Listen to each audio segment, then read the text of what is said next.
On a des solutions, mais on n'a pas la solution.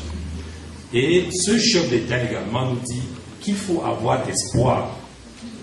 Oui, je vous le dis, il faut avoir espoir. Si vous vous découragez, c'est en ce moment que vous allez tomber dans des situations qui ne sont pas de bonnes situations.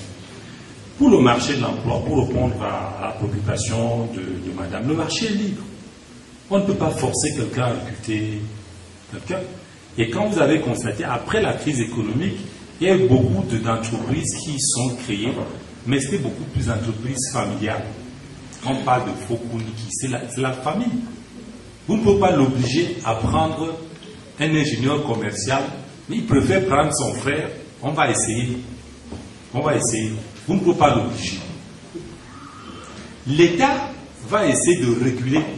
Avec son ministère en charge des problèmes d'emploi, on fait des descentes sur le terrain pour essayer de dire à ces entreprises, s'il vous plaît, ouvrez davantage vos portes. C'est ce qu'on peut faire. Et c'est pourquoi l'État, depuis 1990, avec le moment de crise là, a créé le Fonds national de l'emploi pour essayer d'être l'élément médiateur entre les entreprises et les chercheurs d'emploi. Mais dire qu'on va vous obliger à prendre quelqu'un, je ne pense pas qu'il y ait un pays où on peut obliger quelqu'un. Sinon, on dirait tous les fonctionnaires qui ont au moins 200 000 francs de salaire, qu'ils prennent quelqu'un à qui on donnait 45. On pouvait dire. Mais est-ce que si on le dit, ça va marcher? Je ne pense pas. Donc, il y a ce marché libre qui existe. Mais maintenant, il faut essayer de vous convaincre. Et l'autre élément de réponse à votre préoccupation, il faut quand même le dire, soyons francs, pour dire qu'il y a toujours eu une inadéquation entre la formation et l'emploi. J'en veux pour preuve les premiers états généraux de l'emploi qui sont tenus en 2005 ou 2006. On vous dit, ce que vous formez ne répond pas à nos besoins. C'est ça le gros problème. On aurait pu diminuer. Mais quelqu'un dit que j'ai une licence, j'ai un doctorat. Bon, le doctorat, bon, c'est bien, mais est-ce que vous pouvez me vendre 100 bouteilles d'eau par jour? L'homme, il a besoin d'argent, n'a pas besoin de diplôme. Et une émission est passée un jour à TV5 où on disait il y a trop de faux diplômes dans le monde. Des gros entrepreneurs disaient moi je n'ai rien à cirer avec le premier diplôme. Vous avez un diplôme, qu'il soit faux. Vous avez fait une photocopie en couleur, c'est bien, c'est bien. Pas de problème, venez. Voilà le travail. Travaillez et vous allez avancer. Bill Gates a quitté l'université. Il a quitté l'université pour aller faire autre chose qui l'intéressait. Et voyez ce qu'il est devenu. Donc, pour ma part, il y a ce problème déjà d'inadéquation entre la formation et l'emploi. Et il y a un autre problème d'absence d'initiative personnelle. J'ai des cas dans ma famille, des gens qui attendent toujours qu'on leur apporte quelque chose. Ils veulent toujours être payés par quelqu'un. Mais ils n'ont pas eu cette chance. Madame a dit tout le monde n'a pas la chance d'être payé par quelqu'un.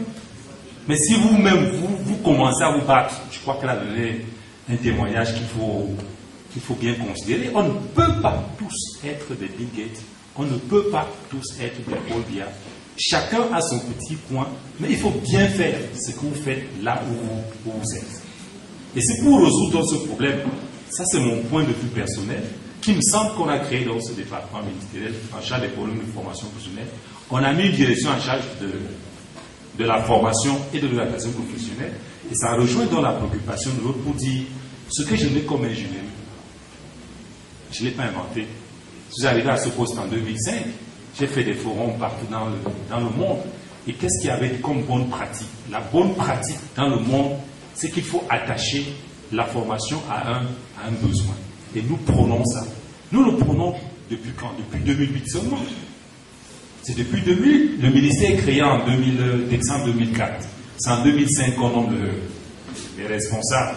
Et nous commençons à cogiter. On sort le document de stratégie à la formation professionnelle. On commence à discuter avec les partenaires techniques et financiers.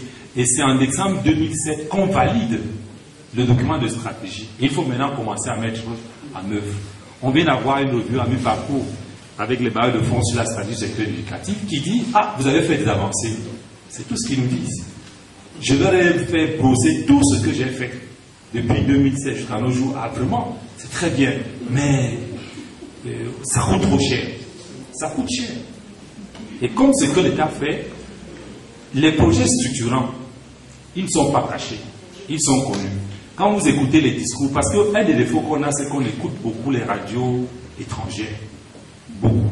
Or, tous les ministres, même le mien, peut-être qu'il passera encore dimanche midi, chaque fois qu'on a l'occasion de parler au public, on les cite pour que vous soyez informés. Mais beaucoup suivent Canal Vision, TV5 et autres. Le journal, c'est cher. Bon, ça, ce n'est pas un problème de... C'est une question... comment on dit? Il ne faut pas que cela perde aussi leur emploi.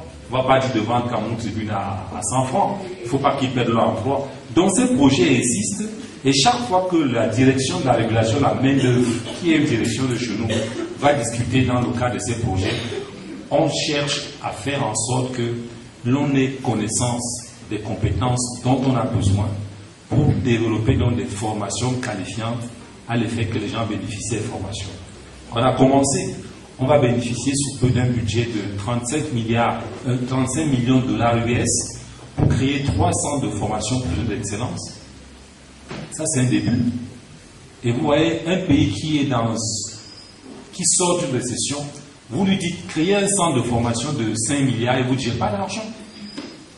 Mais allons-nous donc nous croiser les mains pour dire, bon, comme l'État ne fait rien, nous aussi on ne fait rien? Non. On a encore été pour dire ce que l'État fait. Chaque année, je distribue environ 150 millions de francs CFA en termes de bourses de formation. Hier, on était à la CRTV où des gens sont sortis très contents. Le directeur général dit vraiment a recruté quelques-uns. On a eu 5 boursiers là-bas. Donc chaque année, on essaye de faire quelque chose. Mais comprenez qu'on ne peut pas tout faire. Quand je dis avoir l'espoir, ce n'est pas une polémique, ce n'est pas de la politique. Il ne faut pas dormir. Un jeune chrétien ne doit pas dormir. Il ne faut pas dormir, il ne faut pas dire j'attends. N'attendez rien. Commencez par croire en vous, développer vos capacités, et je crois que quelque chose peut se déclencher d'un moment à l'autre. Voilà ce que je peux dire pour ces deux questions, parce que je crois que la troisième était trop complexe pour moi, parce que son diplôme était pour les avocats, je crois. Merci.